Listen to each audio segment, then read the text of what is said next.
Christianity arose from a world where prominent figures were said to be the offspring of high gods and mortal women, in some cases due to sexless conception, the mere pneuma, spirit, or touch of the god. Devotees of Bacchus turned whatever they touched into wine. Asclepius healed the lame, the blind, and the paralytic, and raised the dead. He too was raised from death and appeared to others on earth. Romulus ascended to heaven in a cloud and appeared to a trusted witness, Proculus Julius, to deliver a great commission. Augustus, the son of a god and savior of the world, calmed torrential storms and cured disease. The death of his father, Julius Caesar, was accompanied by earthquakes, darkened skies, and the silent dead rising from their tombs. The body of Aristeus went missing after he died, only to appear alive again to many witnesses in Sicily. I cannot emphasize this enough. Christianity arose from a world that was saturated with these very kinds of stories. It emerged from the same ancient Mediterranean milieu, the same general time and place where these mythic motifs were prevalent, and it's just a coincidence that it shares these features? That's what apologists Eric Manning and Michael Jones would have us believe, that this comparative data should have no bearing whatsoever on how we assess the claims of the New Testament, that analogical reasoning, frames of reference, and geographical and historical provenance are irrelevant. Who argues this way, other than someone who is beholden to an inherited cultic mindset, someone who is hell-bent on defending the worldview they prefer, rather than one that is arrived at through critical and reasoned examination? This, as I've said many times, is what apologetics is all about.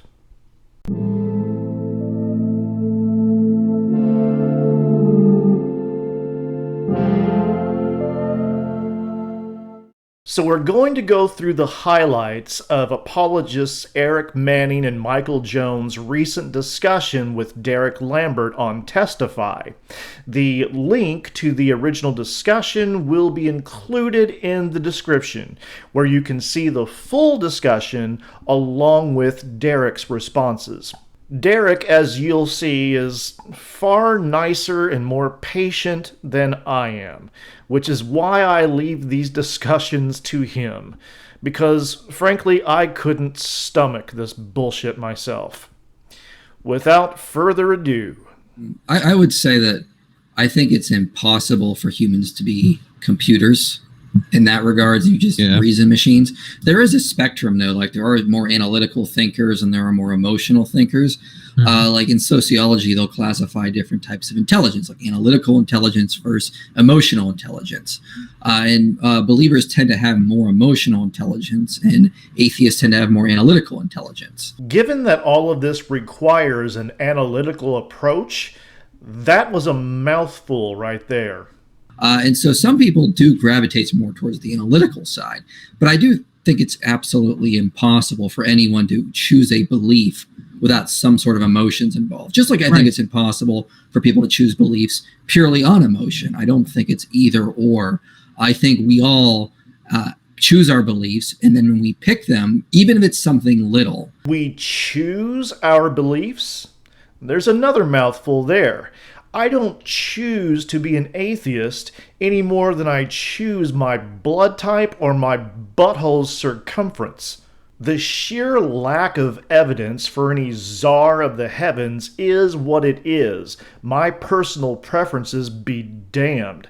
Is Michael tipping his hand that he chooses his beliefs? Perhaps because he favors them? people defend them because research shows that when your beliefs are being attacked, the reptilian part of your brain lights up and flight or fight response can kick in. Right. Now watch the rest of this video as Michael and Eric's reptilian brains light up and their fight or flight responses kick in. You really can't miss it.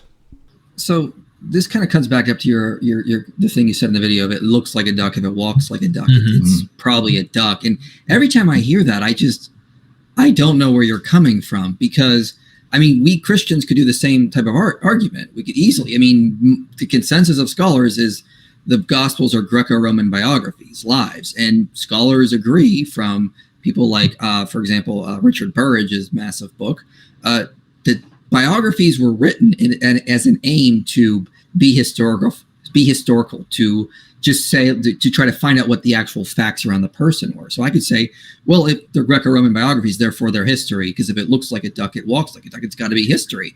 But and those kind of sweeping generalizations, to me, don't really get us anywhere. Of course, it would be a sweeping generalization to say that all Greco-Roman biographies are pure, sober history. Philostratus's Life of Apollonius belongs to this genre, yet it's chock full of legend. Suetonius's and Plutarch's Lives belong to this genre, yet they're chock full of legend. So there are indeed known exceptions to the idea that Greco-Roman biography always constitutes purely historical data.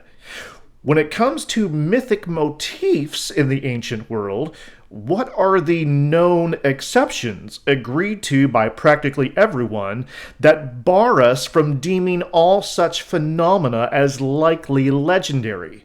You see, it's not a generalization fallacy if there aren't established exceptions to the general rule.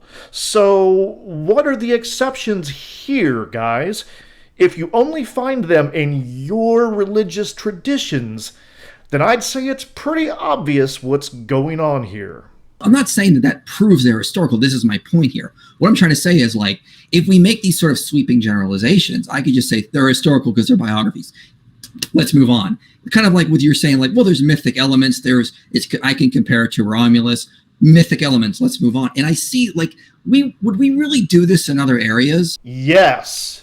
It's called analogical reasoning, and we use it in our everyday lives, or else we could hardly function either as individuals or as a society. In fact, our court of law uses it concerning precedent. When there are similar or analogous court cases to those from the past, established rulings or precedents come to bear on those cases. Precedent and analogical reasoning are indispensable tools for navigating the world around us, and I guarantee Jones uses them. If he wishes to toss them out only when examining his religious faith, that tells us just about everything we need to know about him. And so when people come to me with these examples like, look at Romulus, look at Osiris, I'm like, yes, I fully acknowledge that, like, I was reading about Greek mythology in high school and Egyptian mythology in high school. I know there were many miracle claims in the ancient world. No one is going to be like, oh, yes, miracles in the ancient world, therefore Jesus was exactly alike. We do this, we believe that Jesus rose from the dead because the evidence that has been offered by the New Testament and the authors, that we feel like they're going a step further. We feel like they have been able to do something that these other myths were never even trying to do or were aiming to do. And so there's a total difference beyond just the mere correlations is what I'm trying to get at. If you look up Jones' past series on other ancient gods and their similarities to Christ, you'll notice he's at pains to explain why such similarities are fanciful or outright fabricated. Probably because there he understands the threat this poses.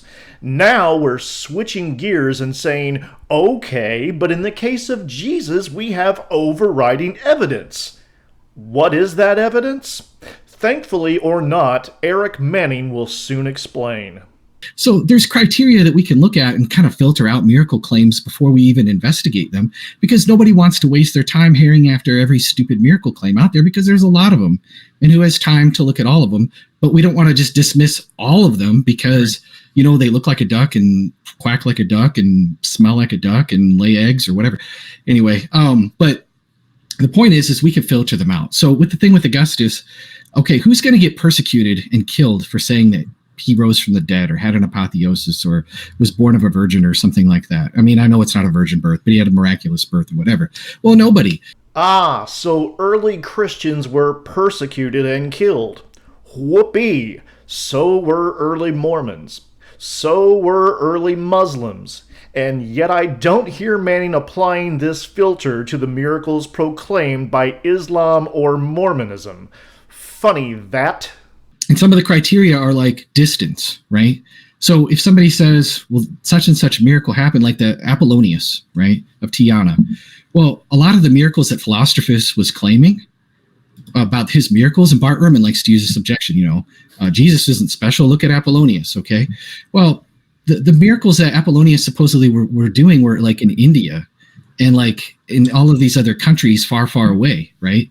So there's some distance there. So immediately that throws up some red flags like, well, this was initially reported far, far away. Letters telling of the miracles surrounding the 17th century Messiah figure Sabbatai Sevi were written in the very places that he passed through on his travels. This was amid the kind of apocalyptic fervor that likely seized first century Jews and Christians. And contra Manning's best efforts to demonstrate otherwise, the Gospels are written by anonymous Greek-speaking cultural elites from God knows where in the Hellenized Jewish diaspora. They never knew or met Jesus. Neither did Paul. Paul does claim to have met with Jesus' brother and early followers, but their direct testimony is absent from the New Testament.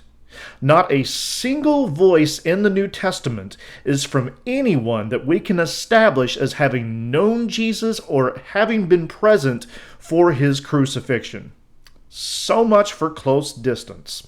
Or time. Time is another one, right? Philostratus didn't write his biography about Apollonius until 100 years later, right? Whereas the resurrection, we know from the creeds and everything else, that this was something that was preached in Jerusalem probably from the very beginning. Most scholars would agree to that, right? There's not too many people that would argue that. Philostratus's life of Apollonius is indeed much later from its subject than the Gospels and Paul are from Jesus, but we know it takes no time at all for legendary embellishment. Again, Sabbatai Sevi had miracle stories told of him within his own lifetime. Supposedly, he was encompassed by a fiery cloud, commanded great stones to fall from heaven, and killed a group of highwaymen merely with the word of his mouth. Nobody actually knows just how early Christians began preaching the resurrection. It could have been days, weeks, months, or years, but frankly, it doesn't matter, given just how quickly legends can develop, especially in fervent religious and apocalyptic settings. Okay, so there's distance, there's time. I already mentioned the one about confirming opinions that were already established. Well, what you have with the resurrection is you have these people who are preaching in a hostile audience. I'll forgive the Freudian slip about erections there, but read up on the history of Mormonism, Eric. And if you don't start wearing magic underwear afterwards, you're a hypocrite. And there's other things that you can look at too, like are people doing these things for fame and attention? And like Joseph Smith, he was running for president. He had all these wives. There's a clear motive that he was interested in power. There's a clear motive that he was interested in sex, right? There's other motives that he had. They're pretty obvious. Paul seems pretty interested in power as he asserts his apostolic authority over rival sects and places himself on equal footing with the Jerusalem pillars. Frankly, nobody does anything without some particular motivation. And I would imagine early Jews and Christians, under the crushing oppression of Roman rule, were highly motivated to see the kingdom's imminent arrival, when their enemies would be defeated and the dead raised to just reward. Might this have been their motivation to conceive of Christ as the first fruits of what they hoped was just around the corner? Look at the Addis cult. There were guys who literally chopped both penis and balls, excuse my French, just keeping it real, off as a religious act for the cult. Now, I don't know about you. They must have believed something was true about it, even if it was false. And they were doing the craziest things that we would be like, why would you do that? But were they doing it for something that they witnessed personally themselves, touched, handled for a long period of time? Great flying balls and wieners, Eric blithely asserts without evidence that actual witnesses touched and handled the risen Jesus for long periods of time, based on stories from non-eyewitnesses about half a century after the supposed event. Nothing circular about that. I could agree that the Gospels do things like transplant, paraphrase. They may even borrow mythic elements. I think they're constantly going to the Old Testament and going, okay, Jesus did this. Let's compare it to what Elijah did. I'd be perfectly fine with them if they did the same thing with like Julius Caesar or Caesar Augustus. That wouldn't necessarily follow, though, to the conclusion that this is not true. Once again, it's analogical reasoning, an inductive inference, which is logically valid. Michael makes the mistake of assuming that deductive certainty is the only form of logic. It's not necessarily the case that analogous tales in Christianity are also myths, but when such stories spring from the same Greco-Roman milieu of competing cults and ideas, what is the likelihood here? It's probably more of the same. I'm looking at the documents as wholes, right?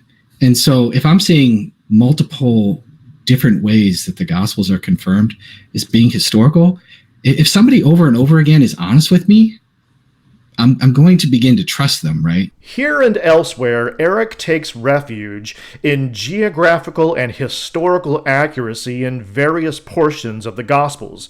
Of course, James Cameron's Titanic gets a lot right about the ship's historic sinking, but that doesn't mean that Jack's balls are frozen and Rose will never let go of them. This is the mark of historical fiction. Suetonius's work regarding the Caesars, Plutarch's parallel lives, and Livy's history of Rome include historically accurate information about people and places of the time, but they're still littered with mythological and legendary motifs. And are the Gospels really that historically accurate? From Herod's infamous slaughter of the innocents, confirmed by no historian ever, to Caesar Augustus's worldwide census, confirmed by no historian ever, to the earthquake and risen saints that accompanied Christ's crucifixion, confirmed by no historian ever. Sure, the Gospels are just scarily fucking accurate. You look at like John's Gospel, for example, and like he's talking to you about like all of these different like unnecessary details, right? But he's not over the top with the way that he explains things. He says Peter was warming his hands by a charcoal fire, for example. I mean, that's kind of weird. Charcoal? Why charcoal? Why are you picking that one out, right?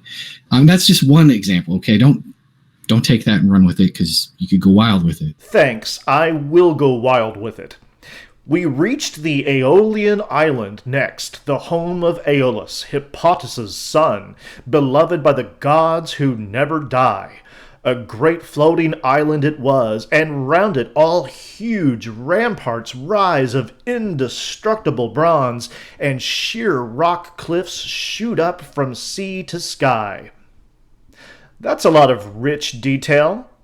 It's also from Homer's Odyssey, ipso facto fiction. I also wanted to bring up this idea, like, it's related to this, is like, if God does exist, and he did want to reveal himself to humanity, how is he supposed to do it without matching things that we would claim as myth or miracle? Like, what is he supposed to do? That's like, what I was going back to scour the myths and be like, like, okay, well, someone was born of a virgin. I can't do that. Well, someone, ascended into heaven. I can't do that. I mean, I feel like if I was an alien and I wanted to trick humans into thinking I was a god, I would do things that would fall in line with their own religious beliefs now. Like, I would do exactly what they thought would show divinity. Right. So it just seems like it's just very unfair to the theistic worldview to say things like, well, we see all these people who believed in mythology, these people believed in miracles. So that's just what any theist is. That's what all their beliefs are. I mean, like, what is God supposed to do in this situation? Just not, like, make sure he does certain miracles that have never, ever been talked about before? Yeah, what's a poor, omnipotent God supposed to do? Come up with his own shit? It's not like he's all-powerful and could do literally anything outside of the confines of human imagination. Poor bastard. Let Occam's razor rip on this ad hoc travesty. If you're forced to ascribe to God characteristics that are indistinguishable from ancient myth and legend, then you know what? It's probably just ancient myth and legend. No need for superfluous or redundant ad hoc explanations. You're looking at it with this particular lens of like, okay, well, if it has these particular tropes, that's just probably the way that it is. If it walks like a duck, it quacks like a duck, it's probably a duck. Right. And I think we're just saying, like, no, like, I'm sorry, you are going to have to look at things on a case-by-case basis. I partially agree. As wildly improbable as something may seem, though they can barely bring themselves to admit even that much, you do have to consider the evidence and take things on a case-by-case basis. This is basically Bayesian reasoning in a nutshell. You consider the prior probability, the inherent likelihood of a given event, which in this case is astonishingly low, as it already smacks of contemporary myth and legend, and then you weigh the evidence to see if it's commensurate with the claim. The question is there sufficient evidence to prop up the initial unlikelihood of these claims? To say that in this one case it's all true?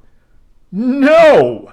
All we've heard is the same stale apologetics that have been circulating for decades. The alleged proximity of the written sources, the details and the storytelling, the persecution of early adherents, etc. Several non-Christian myths, legends, and religious movements share these very same features, but all that gets ignored while laser focus is maintained on the tall tales within their own religious tradition. I wonder why. These are the facts. The ancient world from which Christianity sprung was brimming with precisely the same kind of mythological and legendary motifs.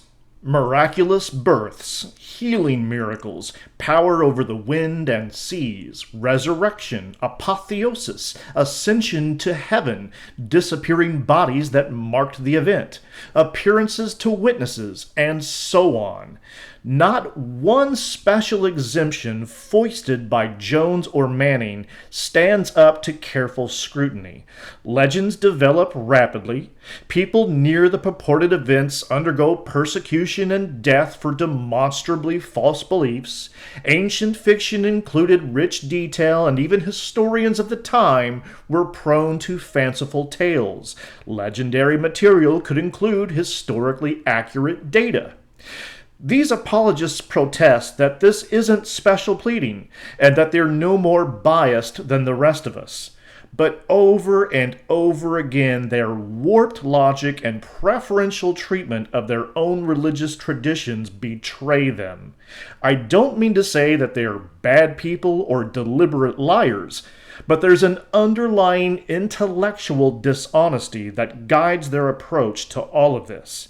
And it's obvious to everyone who isn't inculcated in their domineering faith system. As Patches O'Houlihan once said, dodge, duck, dip, dive, and dodge. That's what this is. It's theological dodgeball, just rationalizations and excuses. If apologists want to sit around fooling themselves with these dubious dodges, then have at it. No skin off my back. But they aren't going to gaslight the rest of us into playing their delusional game or thinking that our logical inferences are somehow faulty. We see Christianity for what it most likely is, and our judgments therein are absolutely valid. Don't ever let these ball-dodging spin doctors tell you otherwise. You're about as useful as a cock-flavored lollipop. If you enjoyed this episode, please consider giving me a like and subscribe, and consider supporting me on Patreon, where you'll get access to past presentations chock full of scholarship and primary sources, as well as a short online book exploring origins. I'd very much appreciate whatever support you can provide. And remember, if you can dodge a wrench, you can dodge a ball. What?